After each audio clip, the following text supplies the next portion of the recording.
Hello guys, welcome back again dito lang sa channel natin kay Trendcoins. Ngayon mga Trendcoins ay malapit na itong Satoshi na to sa withdrawal. Ngayon kailangan natin dito ay mag KYC or mag-testnet tayo dito sa MetaMask. Ngayon ang gagawin natin dito ay pupunta tayo ng MetaMask para malaman nyo kung paano nga ba mag-testnet or mag KYC doon sa. And guys, dito na tayo sa MetaMask. Sa mga wala pa palang MetaMask, kailangan nyo munang panoorin yung video ko kung paano nga ba gumawa ng account sa MetaMask para malaman nyo kung paano at saka step by step doon para mag add ng network dito sa itong core blockchain na to, kung paano mag add ng network dyan. Doon nyo malalaman sa isa kong video guys, kasi medyo mahaba yung video na to pag nilagay pa natin dito at saka tinuro natin.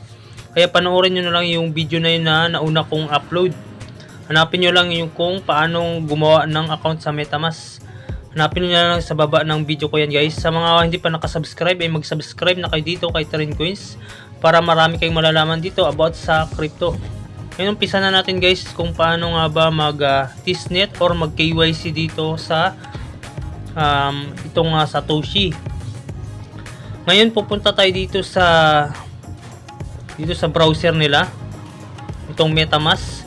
Kailangan pala dito pag nakagawa kayo ng itong core blockchain na to na network, kailangan may laman kayo dito na kahit 0.01 na core, kasi yan yung pang-gas fee natin dito sa pag-testnet natin. Ngayon pupunta tayo dito sa i-search natin. Diba dito kayo, balik muna tayo dito sa baba. Itong browser nila, yan. Pag napindit nyo yan, mapupunta tayo dito sa dashboard ng browser nila. Ngayon dito sa search bar, type lang natin yung URL dito. Type natin yung AGX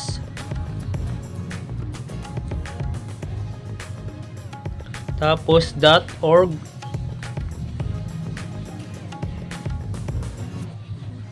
tapos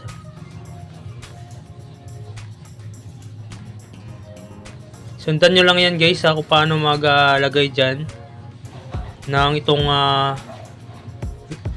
URL nila.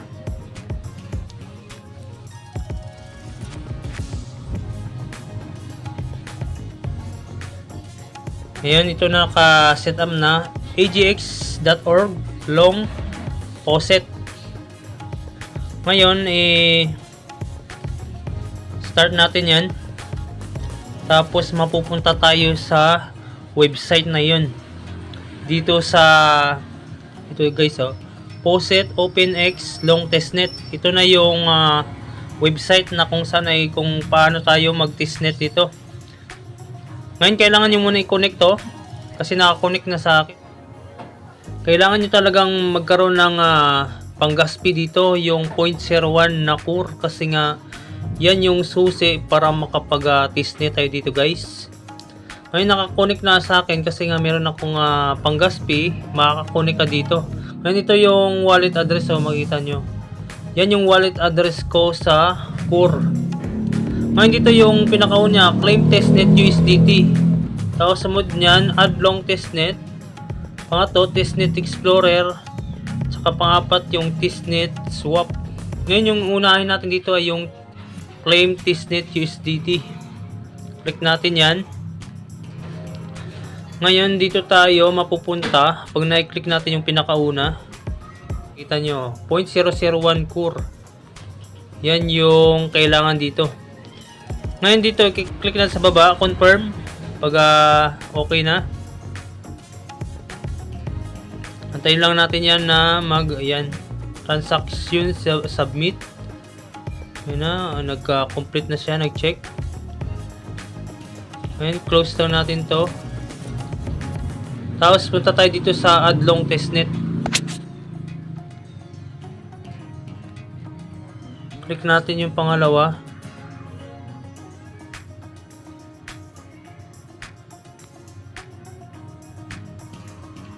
Ayan, we don't recognize this network. Be sure that chain ID correct. Ngayon, ito yung display name niya. Kailangan natin mai-add to. Click lang natin kasi ito yung testnet na network nila, yung OpenX long testnet na yan. Click lang natin yung confirm para may add natin yan. Ayan, i-switch na natin network. Kasi naka-core tayo kanina, core blockchain network tayo kanina. Kaya papalitan natin ng ito OpenX long testnet. Click lang natin, KYC na lang natin yung testnet natin dito. Ngayon pupunta tayo dito sa browser. Click natin yung browser. Tapos search, type natin yung URL dito. Sundan nyo lang ako, long.hub.openx.network. Yan yung URL niya guys, long.hub.openx.network. Click natin go.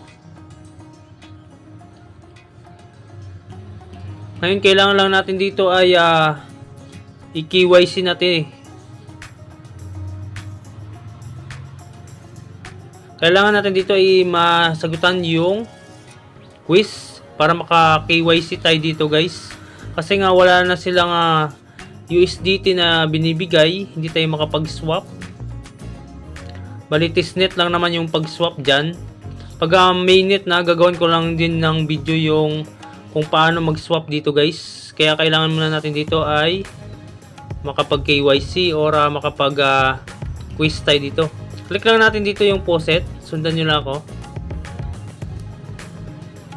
Ngayon kailangan nyo i-connect yung ano nyo dito. Kung hindi pa kayo nakakonect, click nyo lang yung connect para direkta na agad dyan makakonect. Ngayon naipindot natin yung poset. Ngayon napunta na tayo dito. Balik muna tayo sa wallet para makita nyo. Ngayon dito sa poset, click natin poset. Ngayon dito na tayo. Click natin yung start. Click natin yung sign. Tapos may sasagutan lang tayo dito na quiz. Ilang quiz ba to? 1, 2, 3, 4, 5. Bali 5 quiz lang to. Sasagutan lang natin. Sundan nyo lang yung sagot ko dito sa quiz. How does money move in the blockchain?